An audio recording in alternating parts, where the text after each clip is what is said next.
Oi gente, tudo bem? Eu vou falar aqui para vocês hoje as impressões que eu tive ao ler este livro, Ensaio sobre a Cegueira, do José Saramago. Esse livro foi escrito em 1995. É muito interessante a crítica que ele traz à nossa sociedade, como se nós fôssemos, por exemplo, pessoas que são cegas, mas que veem, pessoas que enxergam, mas são cegas verdadeiramente para aquilo que interessa na vida, para as relações interpessoais, para o olhar para o outro, para a individualidade, para a singularidade do outro. Porque é como se, por exemplo, as pessoas tivessem no olhar um vazio para o outro. Então ele traz uma sociedade no livro composta de pessoas que vão se contaminando por uma cegueira branca, um leite branco, né? A vista fica toda branca. E é uma contaminação que vai acontecendo progressivamente para todo mundo e todo mundo vai ficando cego.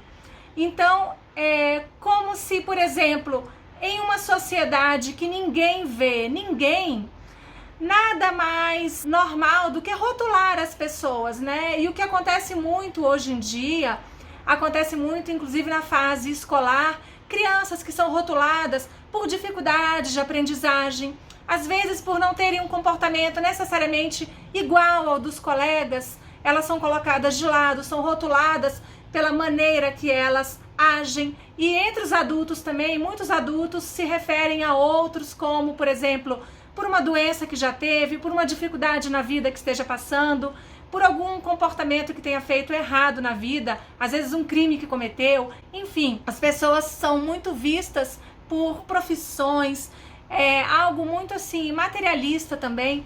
E o livro do José Saramago, durante todo o livro, toda a narrativa, ele se refere às personagens como pessoas que não têm nome, como se fossem pessoas rotuladas mesmo.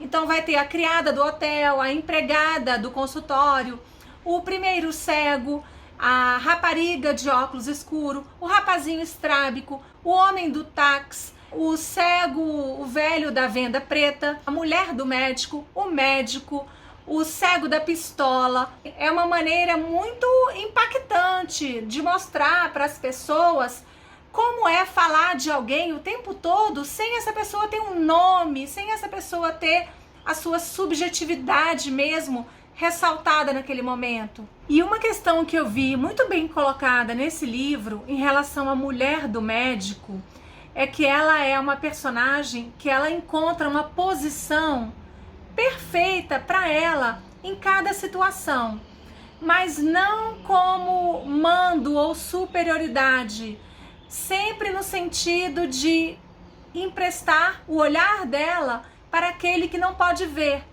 Porque a mulher do médico, ela vai ser a única personagem que ela não vai perder a visão. Quando as pessoas são levadas para um determinado lugar que o governo separa, uma quarentena, né, e um manicômio, ela se aproxima de um determinado grupo, eles fazem um grupo de poucas pessoas e ela se coloca sempre no sentido de ajudar muito a essas pessoas, sem nenhum interesse em nada. Inclusive, quando chegam outras pessoas nesse manicômio, ela também tenta se colocar de uma forma muito amiga. No livro de Psicologia Cognitiva do Steinberg, ele comenta que com a maioridade, o adulto continua desenvolvendo muito a inteligência. E isso vai se deteriorar um pouquinho nos últimos 10 anos de vida. E que, por exemplo, as habilidades que nós temos cristalizadas, elas vão progressivamente ainda se desenvolver muito na maioridade. Mas existem estudos de pesquisadores que colocam a sabedoria como uma extensão da inteligência. E a sabedoria, ela está muito ligada a habilidades práticas do dia a dia. E geralmente são habilidades que têm muito a ver com o bem comum, com o outro, né? E não nada muito individualista. As pessoas sábias são aquelas pessoas que se preocupam muito com a coletividade de uma maneira geral. E a mulher do médico, ela tem essa posição de uma mulher muito sábia. Em vários momentos da narrativa, ela encontra palavras perfeitas para que as pessoas compreendam o que devem fazer naquele momento de uma maneira que não ofende ninguém. E aí, nesse lugar que eles estão, existem regras colocadas pelos policiais, pelo exército, no sentido de, por exemplo, não poderem se aproximar do portão, porque quem se aproximar do portão pode levar até um tiro. As comidas são colocadas de uma maneira bem organizada no início, para cada um, porque tinham ainda poucas pessoas, tinham grupos pequenos. A mulher do médico, ela tenta fazer de tudo para que o marido não se sinta tão mal. O lugar vai ficando muito sujo, dejetos pelo chão, muita sujeira mesmo, as pessoas andando, ninguém enxergando, então não tinha pessoas para ajudá-los. A mulher do médico, em um momento, ela conversa com o marido dela que ela queria dizer que ela podia enxergar, só que ele fala com ela para não fazer isso, porque do mesmo jeito que algumas pessoas podem tratá-la bem, podem ter pessoas que vão tratá-la mal e vão se aproveitar, e ela não vai ter tempo para nada, nem para dormir. E tem uma parte desse livro que é muito linda. A mulher do médico sugere para o grupinho que tá lá, que eles estão juntos, né, mais próximos, acho que são 7 pessoas, ela sugere para cada um falar naquele momento como ficou cego, né, contar um pouquinho da sua história, como tudo aconteceu. E cada um começa, por exemplo, eu tava no semáforo, meu carro tava parado, aí o sinal abriu e eu tava cego, eu não consegui mais ver, não saí do lugar. O outro fala que tava no hotel, que tava fazendo isso, aquilo. E é um momento que eles estão assim, eles estão vendo o outro com a alma mesmo, né? As emoções que estão ali fluindo naquele momento. E é uma parte muito interessante do livro. Eu acho que é muito isso que o José Saramago quis passar. A importância de ver a outra pessoa não apenas com um olhar vazio, mas sim tentando entender o que a pessoa está sentindo. E aí me lembrou até um filme que é muito engraçado, Mensagem para Você, um filme bem antigo, com Tom Hanks e a Parker Posey. Eles estão presos no elevador. E ele era noivo dela, né? E aí, nessa cena do elevador, eles estão presos ali há um tempo. E aí, uma das pessoas que tá presa tem a ideia, né? Vamos falar, cada um vai falar o que vai fazer quando sair daqui. Uma pessoa fala, aí a outra fala. Na hora que o Tom Hanks vai falar o que ele vai fazer quando sair do elevador, ele começa a falar, a noiva interrompe e fala assim, uma coisa bem fútil, da unha, ou uma coisa que ela tem que fazer no salão, eu não lembro agora. Mas na hora ele olha pra ela como quem diz assim, meu Deus, você não tem nenhuma consideração comigo, né? Você não se importa com o que eu sinto. Você não tá nem aí para o que eu vou falar. Ele se sente assim, completamente colocado de lado por ela, né? Como se ela não se preocupasse com os sentimentos dele. E no livro, nessa parte do livro, o que o autor demonstra é o interesse de cada um em ouvir o outro, em realmente ter interesse no outro. E aí o tempo vai passando naquele lugar e lá fora, na cidade, o caos já tá instalado, né? Porque tá todo mundo ficando cego mesmo, não tá sobrando ninguém. Tem um momento que chegam assim no manicômio, quase 300 pessoas, e é instalado assim um verdadeiro terror lá dentro. Porque algumas pessoas, mesmo nessa situação de desespero, conseguem estabelecer relação com o outro sem oprimir, né? Sem querer humilhar, sem querer se dar bem, passar por cima das pessoas. Naquele momento, ainda o governo ainda estava levando comida para eles.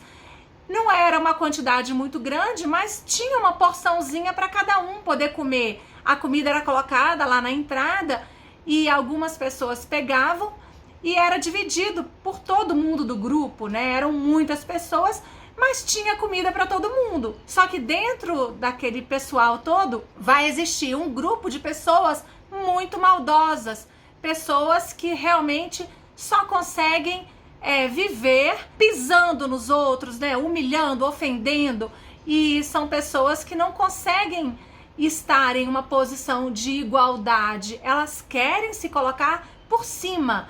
E isso existe no mundo, né? O autor quis passar muito isso pra gente, no sentido de como o ser humano se comporta em determinadas situações. Porque ali não se tratava de estado de necessidade, né? Que é o Instituto do Direito. Não, ali era questão de maldade mesmo, de prejudicar o outro, porque tinha o suficiente para cada um se as pessoas se comportassem de uma maneira organizada, democrática, civilizada. E aí, nesse momento, vai ter o recolhimento de bens, as pessoas têm que tirar o que tem no corpo, né? Relógio, um colarzinho, joia, enfim, para poder comprar comida. A comida vai ser vendida, tem um grupo que separa a comida e só vai comer quem puder dar alguma coisa. Eles têm que tirar tudo que eles têm, dinheiro, enfim.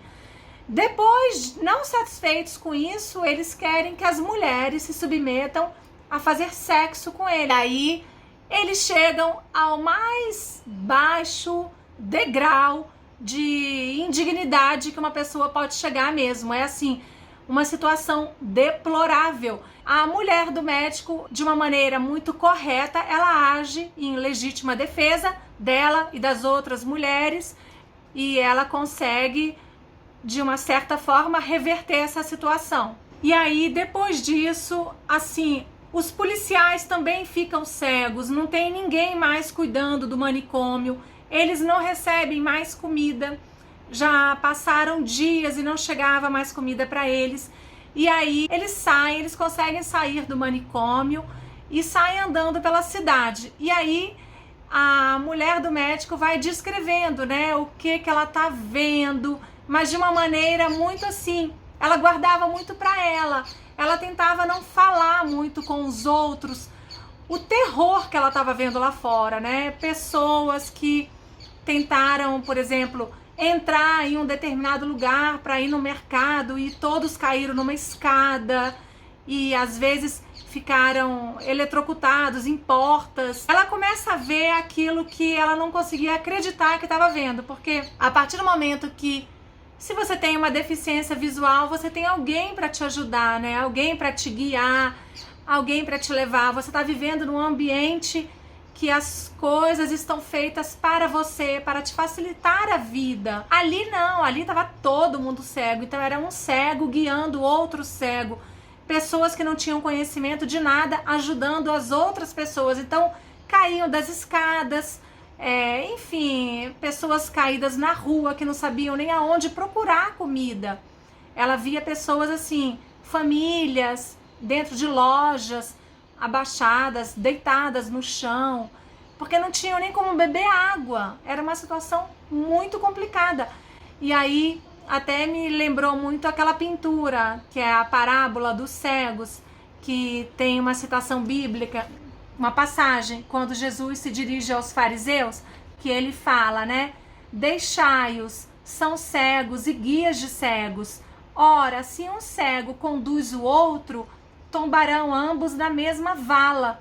E é isso, porque assim, quando você não tem uma pessoa para te guiar, não tem como você dar um passo para frente, né? E acaba que ela consegue, com esse grupo que ela está, de amigos, ela consegue chegar na casa da rapariga de óculos escuros primeiro, porque ela queria muito ver se achava os pais dela. A rapariga de óculos escuros, ela queria ficar na casa dela, né? Porque ela queria esperar os pais voltarem.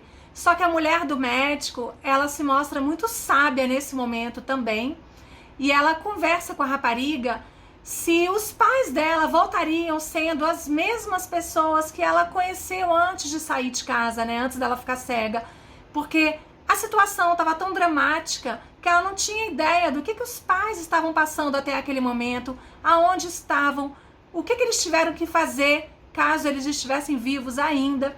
E então, assim, a rapariga, ela entende e deixa um pedaço do cabelo dela na maçaneta da porta. E a mulher do médico fala assim, que naquele momento, um pedaço do cabelo, que antes seria, por exemplo, o sinal de uma pessoa que poderia estar morta, ali era um sinal de vida. E ela deixa na maçaneta da porta, porque a mulher do médico fala que a maçaneta da porta é a mão da casa estendida para o outro. Ela leva todos para a casa dela e para a casa do médico, né? E é o primeiro momento que eles conseguem, assim, sentir realmente que o descanso do corpo traz a harmonia do espírito, né, dos sentimentos, porque eles vão tomar um banho limpo, vão colocar roupas limpas, vão, enfim, se sentir pessoas, né, porque até então eles estavam assim, muito sujos. Tem uma hora que um deles está tomando banho, e é muito bonita essa parte no livro.